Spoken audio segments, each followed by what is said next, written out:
Le cannibale de Milwaukee, avec la nécrophilie, le cannibalisme et la préservation permanente des parties du corps de ses victimes, Jeffrey Dahmer a presque tout réussi, si ce n'était pour une victime qui a réussi à s'échapper.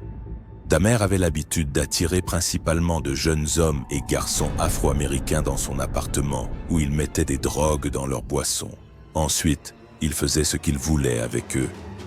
Après avoir tué ses victimes, il démembrerait leur corps et gardait plusieurs parties du corps comme des crânes, des mains et des organes génitaux avec lui, allant même jusqu'à manger certaines des parties du corps. De plus, il a essayé différentes expériences sur certaines victimes, espérant les mettre dans une sorte d'état zombie en utilisant une perceuse et des produits chimiques nocifs, pensant que cela les ferait rester en vie pour toujours. En tout, c'est curieux parce que Dahmer a été condamné pour avoir tué 15 hommes et enfants, bien qu'il ait avoué plus de meurtres.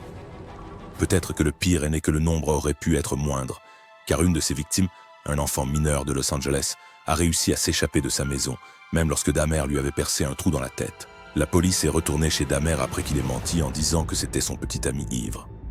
En 1991, Dahmer a été capturé et condamné à la réclusion à perpétuité. Cependant, sa vie a pris une fin tragique lorsqu'un détenu l'a battu à mort. Jack l'Éventreur, avec 5 victimes et 5 gorges tranchées, avec une précision presque chirurgicale, le nombre de victimes de Jack l'Éventreur n'était pas aussi élevé en soi que celui d'autres tueurs en série. Mais il a fait une chose que les autres n'ont pas pu: s'échapper. Les célèbres meurtres ont eu lieu dans le pauvre district de Whitechapel à Londres, en 1888, où les victimes étaient de vieilles prostituées, à qui il avait probablement payé pour leurs services. Mais à leur insu, elles avaient été payées pour mourir. Quelque chose d'important à souligner est que, contrairement à aujourd'hui où les meurtres seraient partout, sur les réseaux sociaux ou dans les nouvelles, au XIXe siècle, tout le monde devait dépendre des rumeurs qui circulaient ou du journal, ce qui rendait tout bien pire et exagéré, au point de créer une sorte de légende. Les journaux parlaient de la façon dont l'éventreur retirait les organes internes de ses victimes, en gardant tout soigneusement intact. À cette époque, l'éducation sur des sujets comme l'anatomie humaine était réservée uniquement aux plus riches de la société, ce qui signifiait que le public pensait qu'ils avaient non seulement un meurtrier, mais aussi une personne brillante et possiblement assez riche. En 1888, après la découverte du premier corps, d'autres ont continué à apparaître. Tu peux imaginer la terreur que tout le monde ressentait à ce moment-là. Des rumeurs disaient qu'il pourrait être un vampire buvant le sang des victimes, ou une sorte d'esprit vengeur qui te tuait si tu étais une personne immorale dans la société. La plupart des victimes étant de pauvres prostituées forcées de mener cette vie pour joindre les deux bouts. La plupart des autorités à l'époque pensaient qu'elles le méritaient et les protégeaient à peine.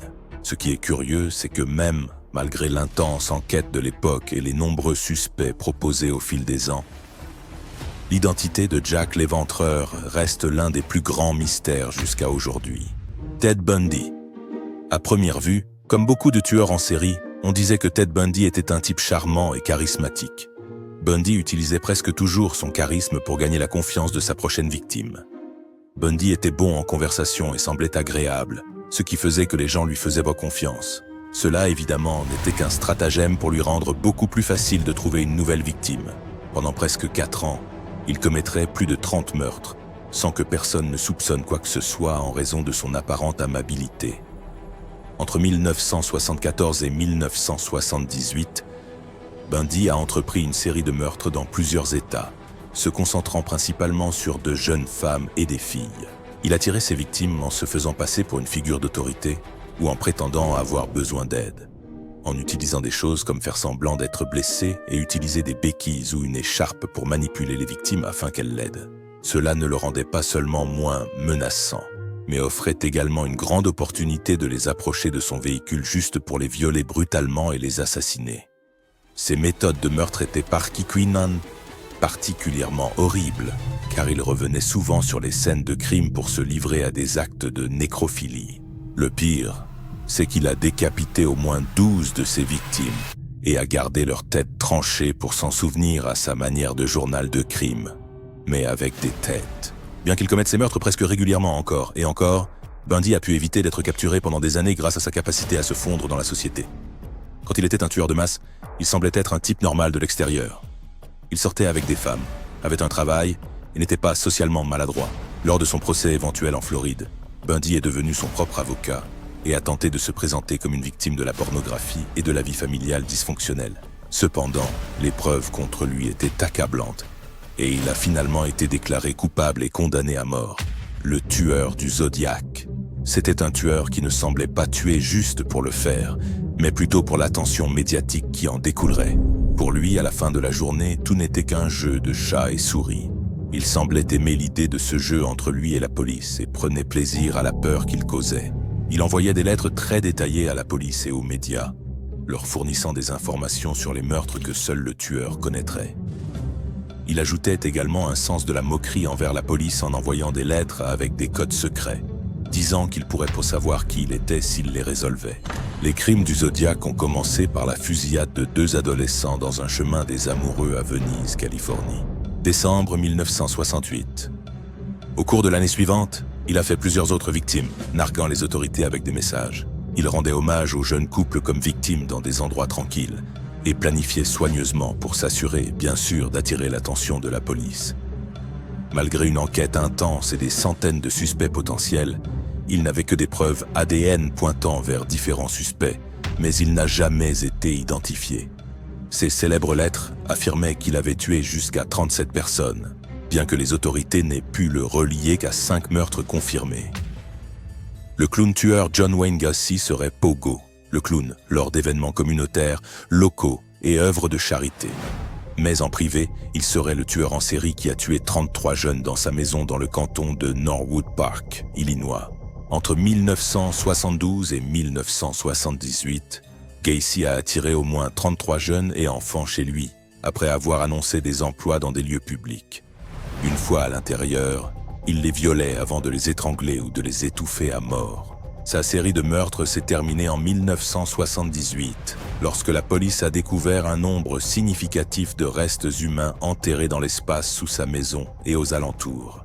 L'iceberg allait encore plus profond, car l'enquête a révélé qu'il avait soigneusement enregistré ses crimes dans des journaux et gardé des souvenirs de ses victimes passées.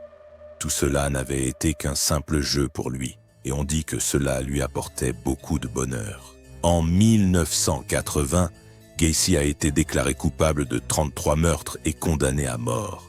Mais même avec le fait que sa vie touchait à sa fin, ses derniers mots furent « Embrassez-moi le cul ». Charles Manson était essentiellement un chef de culte, qui a formé une secte connue sous le nom de la famille Manson à la fin des années 1960, qui a attiré un groupe dévoué de partisans, principalement de jeunes femmes, grâce à ses idéologies et sa personnalité charismatique.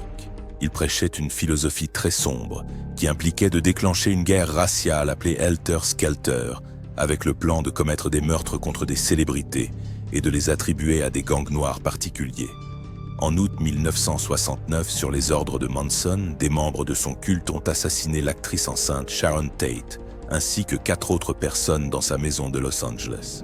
La nuit suivante, ils ont tué le couple Leno et Rosemary LaBianca chez eux, laissant des messages écrits avec du sang sur les 2 scènes de crime disant « Mort au porc », en se référant aux policiers comme des cerdos pour faire croire que cela avait été commis par des gangs au lieu d'eux. Manson n'a même pas physiquement commis les meurtres lui-même, mais a manipulé ses adeptes pour qu'ils accomplissent les actes pour lui. Malgré cela, il a été condamné pour conspiration en vue de commettre un meurtre et a reçu la peine de mort qui, attention, a ensuite été commuée en réclusion à perpétuité. Le boucher de Plainsfield, Ed Gein, a vécu une vie isolée avec sa mère stricte dans leur ferme familiale dans le petit village de Plainsfield, Wisconsin. Après la mort de sa mère en 1945, l'état mental déjà fragile de Gein s'est encore détérioré, l'entraînant sur un sombre chemin de nécrophilie, de profanation de tombes et finalement de meurtre. 12 ans plus tard, en 1957, lorsque les autorités locales enquêtaient sur la disparition d'une femme du coin, elles ont dû fouiller sa propriété et la paisible maison du fermier s'est avérée être l'une des pires choses de l'histoire du meurtre.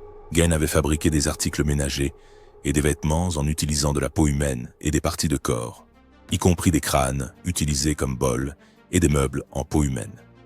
Une enquête supplémentaire a révélé que Gein avait déterré de nombreux cadavres dans des cimetières locaux, collectant des parties de corps et les préservant dans une étrange obsession pour sa défunte mère. Cette obsession a finalement conduit au meurtre de 2 femmes, dont les corps ont été retrouvés mutilés et démembrés sur sa propriété.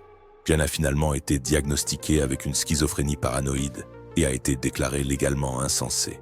Cependant, ces crimes étaient si perturbants que des films d'horreur comme Psychose et Massacre à la tronçonneuse ont été littéralement basés sur cette histoire insensée. Le tracker nocturne. Vers juin 1984, une série de meurtres a été commise sous forme d'effraction, de viols et de meurtres dans toute la Californie. Les méthodes de meurtre étaient particulièrement maléfiques car on s'introduisait dans les maisons tard dans la nuit, brutalisait ses victimes avec des passages à tabac et des agressions et souvent réalisait des rituels sataniques juste avant de les tuer.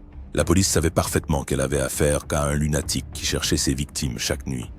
Et ce qui a conduit à son surnom de traqueur nocturne, c'est qu'on savait qu'il laissait toujours des symboles sataniques sur les scènes de crime. Ces crimes n'étaient pas seulement des meurtres, mais une violence extrême, du sadisme et un apparent manque de remords ou d'empathie pour ses victimes. Sur certains des corps des victimes, on a observé qu'ils avaient été impliqués dans des actes de torture prolongés. Il infligeait beaucoup de douleurs physiques et de tourments psychologiques. Dans ce cas, il était assez clair que le meurtrier prenait simplement plaisir à la torture. Et attention, car la recherche de l'Acechador Nocturno est devenue l'une des plus grandes chasses à l'homme de l'histoire de la Californie, avec plus de 200 détectives travaillant sur l'affaire. En août 1985, le meurtrier a été reconnu et frappé par un groupe de résidents dans l'est de Los Angeles avant d'être arrêté. Et, avec cela, Richard Ramirez, le traqueur nocturne, a été capturé. Ce qui est curieux, c'est que pendant son procès, Ramirez a adopté son personnage de traqueur nocturne, montrant souvent un pentagramme aux caméras et se moquant des familles des victimes. Et ce qui est encore plus fou, pendant le procès de Richard Ramirez en 1989, un des jurés, Phyllis Singletary, est décédée de manière inattendue. Singletary a été retrouvée morte dans son appartement. Sa mort a été attribuée à une combinaison mortelle d'alcool et de médicaments sur ordonnance, spécifiquement Valium et codéine.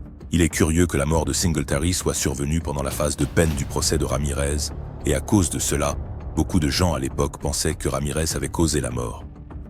Finalement, Ramirez a été condamné pour 14 chefs de meurtre, 5 tentatives de meurtre, 11 viols et 14 vols. Le dépeceur de Rostov. En partie à cause de l'incompétence des enquêteurs et du manque de techniques médico-légales modernes à l'époque, le dépeceur de Rostov a violé, assassiné et mutilé au moins 53 femmes et enfants dans les villes russes de Rostov, Shakhty et Novocherkassk entre 1973 et 1990. Ces victimes avaient entre 7 et 36 ans, et il pratiquait souvent la nécrophilie et le cannibalisme après les meurtres. Andrei Chikatilo profitait des personnes vulnérables en exploitant leur confiance ou leur désespoir. Souvent, il s'approchait de ses victimes dans des lieux publics comme des stations de bus, des gares, des marchés ou des parcs, leur offrant de l'argent, de la nourriture ou de l'aide. Il se présentait comme une figure amicale et serviable, gagnant la confiance de ses victimes avant de les emmener dans des endroits isolés où il pouvait commettre ses horribles actes sans interruption. Chikatilo promettait également une assistance financière ou de l'aide aux femmes qui avaient des difficultés financières ou qui avaient besoin d'aide. En fait, l'Union soviétique durant les années 1980 était un mauvais endroit pour vivre et les victimes le étaient désespérées. Il faisait cela avant de les soumettre à des actes de violence comme des coups de couteau et des mutilations, allant même jusqu'à mordre leur langue et d'autres parties du corps. Malgré une enquête des autorités soviétiques, Chikatilo est resté en fuite pendant plus d'une décennie. Sa vague de meurtres a finalement pris fin en 1990. Lorsqu'il a été arrêté après qu'une vérification de documents de routine a révélé son lien avec les meurtres. Lors de son procès, Chikatilo a avoué les meurtres et a décrit avec des détails effrayants le plaisir qu'il tirait des actes de violence et de mutilation. Finalement, il a été déclaré coupable de 52 meurtres et condamné à mort par fusillade en 1994.